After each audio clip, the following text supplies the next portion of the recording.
আমি Mohammad Atikuzzaman, director marketing, square pharmaceuticals PLC.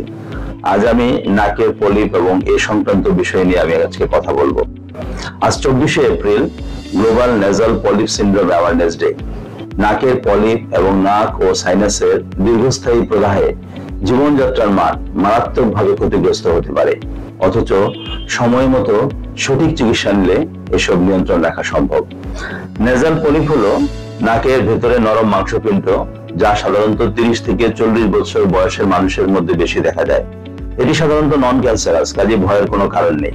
নাকে polyp হলে যেমন নাক বন্ধ ভাব, নাকের ব্যথা বা চাপ, ঘ্রাণ শক্তি কমে যাওয়া, নাক দিয়ে ঘন ঘন মিউকাস নিঃসৃত হওয়া এবং অন্যান্য সাইনাস সম্পর্কিত লক্ষণ সমূহ।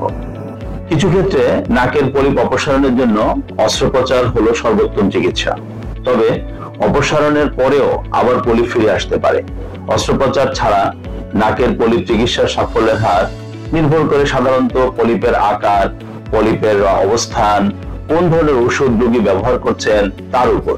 পলিপের আকার ছোট করার ক্ষেত্রে বা সংকুচিত করার ক্ষেত্রে স্টেরয়েড সবচেয়ে অধিক কার্যকরী।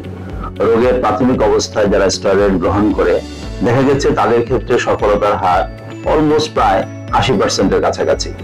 সিস্টেমিক স্টেরয়েড যদিও দীর্ঘমেয়াদী ব্যবহারের ফলে অনেক ক্ষতির কারণ থাকে, অনেক ঝুঁকি থাকে, কিন্তু স্টেরয়েড যদি স্প্রে আকারে ব্যবহৃত করা যায় তাহলে সেটা নিরাপদ এবং অত্যন্ত কার্যকরী। নাকের পলিপ চিকিৎসায় বিশ্বব্যাপী যে সমস্ত নেজাল স্প্রেগুলো ব্যবহৃত হয় তার অধিকাংশই স্কয়ার ফার্মাসিউটিক্যালস উৎপাদন এবং বাজারজাত করছে। কাজেই আমাদের রোগীদের চিন্তিত হওয়ার কোনো কারণ নেই।